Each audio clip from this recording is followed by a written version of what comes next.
गांव की जिठानी। शांति अपने दो बेटों अर्नव और आरुष के साथ शांति से जीवन बिता रही थी, लेकिन शांति के पति सोहन से उसकी कभी कभार थोड़ी अनबन हो जाती थी।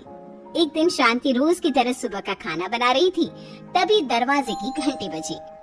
घंटी की आवाज सुनकर वो दरवाजे की ओर जाते हुए कहती है, अरे आती हूँ, कौन है, सब्र करो। शांति दरवाजा खोलती है तो देखती है कि उसके जेठ मोहनदास सामने खड़े होते हैं। वो सक पकाकर अपना घूंघट करती है और पैर छूकर कहती है, आइए जेठ जी। कैसी हो शांति? जी मैं तो बिल्कुल ठीक हूँ, सब आपकी मेहरबानी है भाई साहब। शांति और मोहनदास की बातें सुनकर शांति का पति सोहन और उसके दोनों बेटे बाहर आ जाते हैं।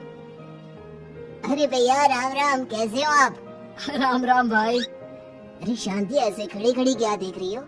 चाय कॉफी कुछ लेकर आओ, भैया आए हैं। शांति तेजी से रसोई की ओर आगे बढ़ती हुई कहती है, अरे मेरी माँ, गेट खोलने के चक्कर में मेरे तो चावल ही जल गए। वो दौड़ी दौड़ी रसोई में जाती है और देखती है कि सारे चावल जल गए हैं। वो दोबारा चावल बनाने में लग जाती है। इतने में सोहन आवाज लगाता है, अरे शांति, तुम्हारे चावल का रोना खत्म हो गया हो तो चाय ले आओ। जी लाती हूँ अभी। शांति जल्दी जल्दी चाय बनाती है और मोहनदास को चाय देती है। सब एक दूसरे की खैर खबर पूछते हुए चाय पीते हैं। चाय खत्म होती ही मोहनदास शांति की ओर देखते हुए मजाक में कहते हैं, शांति, अब तुम्हारी चाय में दम नहीं रहा, अब हमें चाय बनाने वाली बदलनी पड़ेगी। ये कैसे मुमकिन होगा जेठ जी?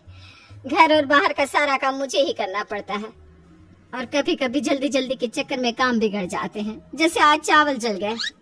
अरे इसी का तो हल लेकर आया हूँ। मैंने रिश्ता देखा है अर्नव और आरुष के लिए। दोनों लड़कियां बहुत सुंदर और सुशील हैं। अगर आप दोनों इजाजत दें तो बात करूँ आगे।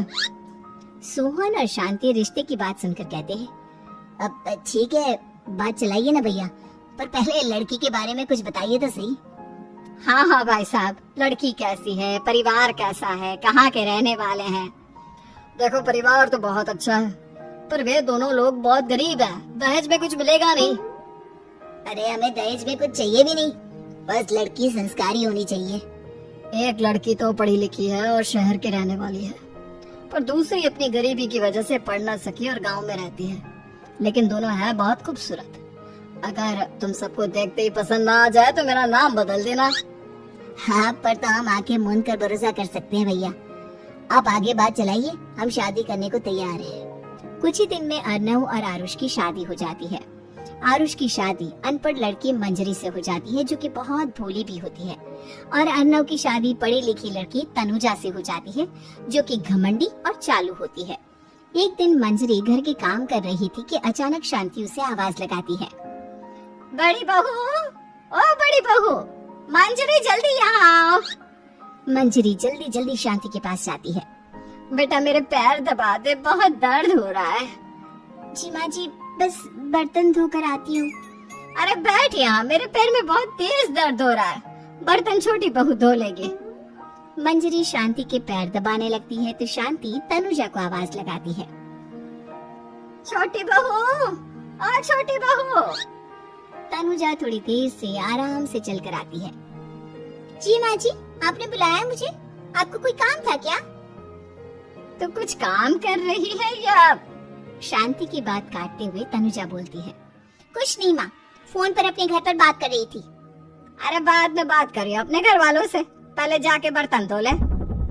तनुजा मुंह बनाते हुए अपनी जिठानी की ओर देखती है और मन ही मन कहती है, ये महारानी वहाँ बैठी है, ये नहीं कि बर्तन धो ले। मैंने इतनी पढ़ाई बर्तन धोने के लिए की थी क्या?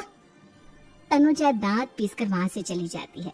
अगले दिन सब दफ्तर चले जाते हैं, तभी डाकिया चिट्ठी लाता है।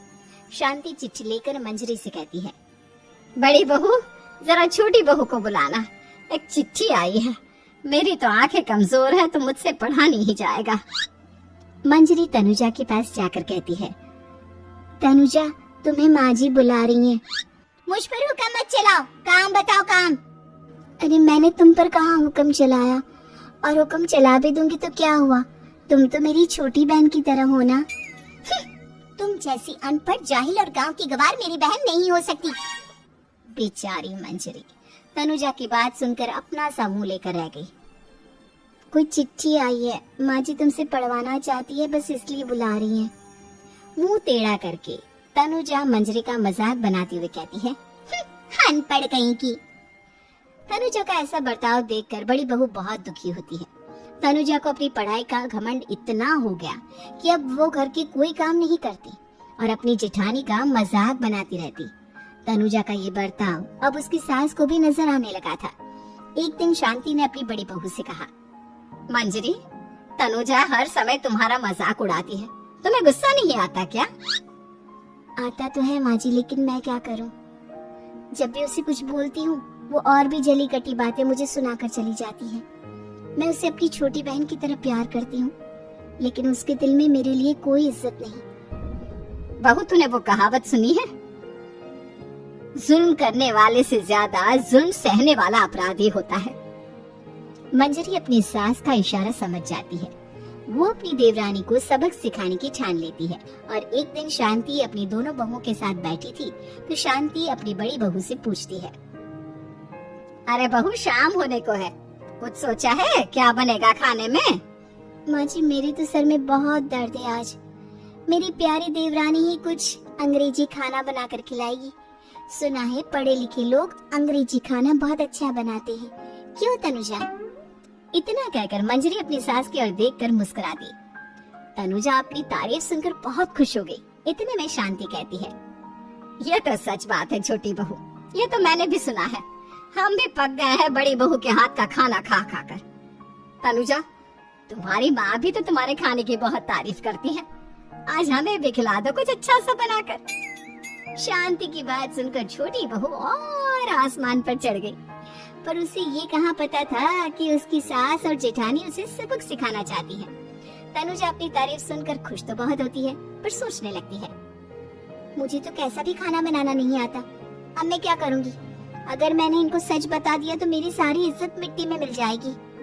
अरे छोटी बहू, क्या सोच रही हो? खिलाओगी ना अपने हाथ का अंग्रेजी खाना? छोटी बहू हाँ में सर हिला देती है। अचानक से उसके दिमाग में एक आइडिया आता है, मैं इंटरनेट से देखकर कुछ बना लेती हूँ, मेरी वाहवाही पूरे घर में हो जाएगी। मुझे कौन सा रोज रोज बनाना है। माँ जी, आज आप सबको ऐसा खाना खिलाऊंगी, ऐसा खाना खिलाऊंगी कि। इतने में शांति छोटी बहू की टांग खींचते हुए कहती है कि पता नहीं कैसा खाना खिलाओगी, ए ऊपर वाले हमारी रक्षा करना। इतना बोलकर शांति और मंजरी दोनों जोर जोर से हंसने लगते हैं। अब तनुजा रसोई घर में चली जाती है और खाने की तैयारी करने लगती है, पर उसे रसोई घर की चीजों के बारे में तो कुछ नहीं पता। जैसे तैसे सारी चीजें निकालती है और इंटरनेट पर देखकर खाना बनाती है। कुछ ही देर में सब लोग घर आ जाते हैं।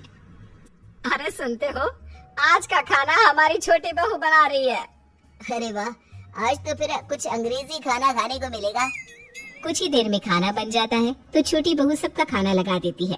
इतने में बड़ी बहू कहती है, क्या बात है देवरानी जी, आज तो बहुत अच्छी खुशबू आ रही है।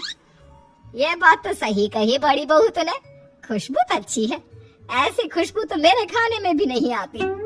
सब मिलकर छोटी बहू की बहुत तारीफ करते हैं और छोटी बहू सातवें आसमान पर बैठ जाती है। अब सभी खाना खाते हैं। जल्दी जल्दी दो, अब तो मुंह में पानी आ रहा है। हाँ हाँ, मुझसे भी नहीं रुका जा रहा। जैसे ही सोहन एक निवाला खाता है तो उसकी आंखों से पानी आने लगता है। ये देखकर शांति सोहन से पूछती है, क्या हुआ जी, खाना इतना अच्छा बना है कि आंखों से पानी आ गया? सोहन चुप रहता है और धीरे धीरे से खाना शुरू कर देता है। इतने में सोहन छोटी बहू से कहता है, बेटी तुम भी तो खाओ, तुम क्यों रुकी हो, खाना सच में बहुत अच्छा है। ये कहकर सोहन जोर से हंस देता है। फिर सब खाना खाने लगते हैं, लेकिन खाने में नमक और मिर्च तेज हो गई थी। तनुजा से कोई कुछ नहीं बोलता, बल्कि उसे भी खाने को कहते हैं। जैसे ही छोटी बहू खाना खाती है वो पानी पानी कहकर चिल्लाती है, पानी, इसमें तो पानी।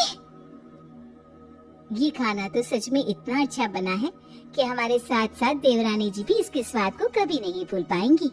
सही कहा बहू। तनुजा को अपनी गलती का एहसास हुआ और उसने अपनी सास से कहा, माँ जी ये मेरी गलती नहीं है, इंटरनेट पर दिखाया था कि 4 चम्मच नमक और मिर्च डालने हैं। अब मंजरी को भी मौका मिल गया और उसने तनुजा पर तंज कसा। नाच न जाने आंगन टेढ़ा, हर जगह अपनी पढ़ाई दिखाती हो, दूसरों का मजाक उड़ाती हो। अब पता चला ना, हर चीज में पढ़ाई काम नहीं आती। और तुम तो शहर में रही हो, तुम्हें तो मुझसे भी अच्छा खाना बनाना आना चाहिए ना। बेटा, अगर तूने ठीक से सब सीखा होता तो आज तुझे शर्मिंदा नहीं होना पड़ता। बात शहर या गांव की नहीं होती। मंजरी गांव से आई है, लेकिन उसे घर का काम करना और खाना बनाना सब अच्छी तरह से आता है। तुम शहर में रही हो, तुमने ये सब क्यों नहीं सीखा? छोटी बहू सर नीचा कर सबसे माफी मांगती है और बहुत शर्मिंदा होती है। दीदी मुझे माफ कर दो, मैंने आपको बहुत बुरा भला कहा, पर आपने मुझे हमेशा ही माफ किया। आज मुझे अपनी गलती का एहसास हो गया है। अब दोनों बहुएं मिलकर घर का काम करने लगी और एक दूसरे को अपने गुण बांटने लगी। मंजरी ने अपनी देवरानी को खाना बनाना और घर का काम करना सिखाया, वहीं तनुजा ने भी अपनी जेठानी को पढ़ना लिखना सिखाया। शांति और सोहन ऐसी बहुएं पाकर बहुत खुश थे।